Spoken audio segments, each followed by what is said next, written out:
Hey y'all, thanks for stopping in. So we got some breaking news in the Harvard president saga that's been going on over her anti-Semitic comments and followed up by some accusations of plagiarism and stuff like that. And we got this one from the New York Post. Embattled Harvard president Claudine Gay resigns after plagiarism and anti-Semitism scandals. You know, it's funny how they're always embattled. I don't even know why they add that word. Bud Light was embattled all the time. Claudine Gay is embattled. Apparently that means something. I don't know. Harvard University president Claudine Gay announced Tuesday she is stepping down from leading the prestigious college following weeks of controversy over campuses, politics, and her own academic record. It is with a heavy heart, but a deep love for Harvard that I write to share that I will be stepping down as president, Gay, who's 53, wrote in the emotional missive. I wonder if she copied that. It has become clear that it is in the best interest of Harvard for me to resign so that our community can focus on the institution rather than any individual, she explained. Calls for Gay's resignation started in the fall when she would not condemn over 30 Harvard student groups that published a letter holding Israel entirely responsible for Hamas' October 7th terrorist attack. She then appeared before Congress on December 5th, where she refused to say people calling for the genocide of Jews at the university would be punished. It has been distressing to have doubt cast on my commitments to confronting hate and to uphold scholarly rigor, two bedrock values that are fundamental to who I am, and frightening to be subjected to personal attacks and threats fueled by racial animus. Inaction over anti-Semitism on campus and Gay's disastrous appearance before Congress led Rabbi David Wolpe, a visiting professor at Harvard Divinity School, to quit a panel formed by Gay to advise on anti-Semitism because there was no sense of urgency, no sense of anger, no sense of disgust at the urgent crisis before them. Despite that, Gay said in her resignation how she'd hoped to represent all and make them feel welcome as president. Well, she did a terrible job. I considered myself particularly blessed by the opportunity to serve people around the world who saw my presidency a vision of Harvard and affirmed their sense of belonging. Their sense that Harvard welcomes people of talent and promise from every background imaginable to learn from and grow with one another. Yeah, because that's what people who are paying, a couple $100,000 for their education want, is to make sure that everybody was included. And so I guess that's what people paying for a Harvard education prefer over being taught by some of the most prestigious, well-known, smartest professors and teachers, that are available. Political science professor Gay will now return to a position as a regular faculty member. Political science professor Gay will now return to a position as a regular faculty member after the 6-month stint as professor. I think they mean president, which was the shortest in Harvard's history.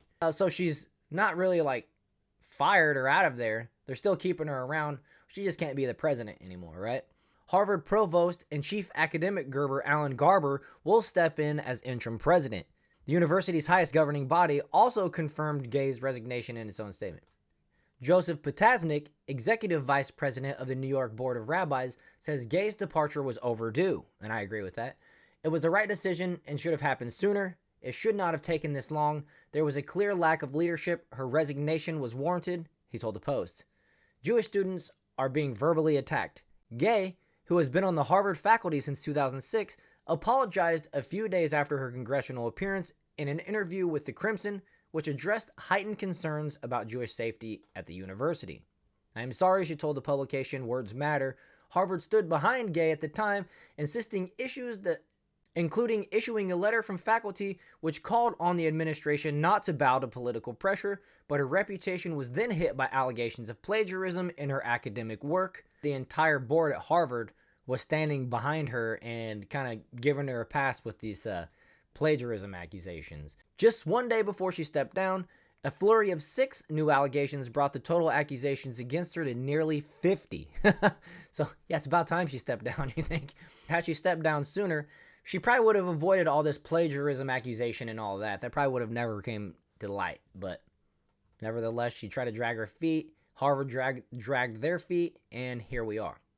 So the Post first contacted Harvard on October 24th last year for a comment on 27 allegations that Gay had pilfered words, phrases, and entire sentences from other academics' works. That's what people at Harvard do, right? The three works seen by the Post range from a 1993 article from Gay's postgraduate days to 2017 when she was Dean of Social Science at Harvard's Faculty of Art Sciences. And then, so check this out. I saw this other article. Harvard University President Claudine Gay's resignation following dozens of plagiarism allegations will be just the beginning of the reckoning. House GOP Conference Chairwoman Elise Stefanik told the Post Tuesday, vowing that Republicans will carry out a long overdue cleansing of higher education's institutional rot. The Harvard Corporation should have forced this resignation immediately after the congressional hearing just a month ago, but they failed and it became clear that her presidency was untenable, said Stefanik, a 2006 graduate of Harvard College. Stefanik added that the Harvard president who announced in a statement that she was resigning of her leadership post, but would remain Stefanik added that the Harvard president who announced in a statement that she was resigning from her leadership post, but would remain in the Ivy League school's faculty, has been a disgrace. During the short tenure, whether it was her failure to protect Jewish students or just shredding of academic integrity in the university's attempt to cover up nearly 50 instances of plagiarism. I'm a graduate of Harvard. It was previously the most prestigious higher education institution in the world. That is long gone, Stefanik went on, and I agree. Furthermore, I know Barstool Sports has sworn off hiring anybody from Harvard because of this stuff. So it's only costing Harvard graduates opportunities, which is not something that you would prefer considering, you're paying, how much does it cost to go to Harvard? 100,000, couple $100,000, $1 million? I don't know.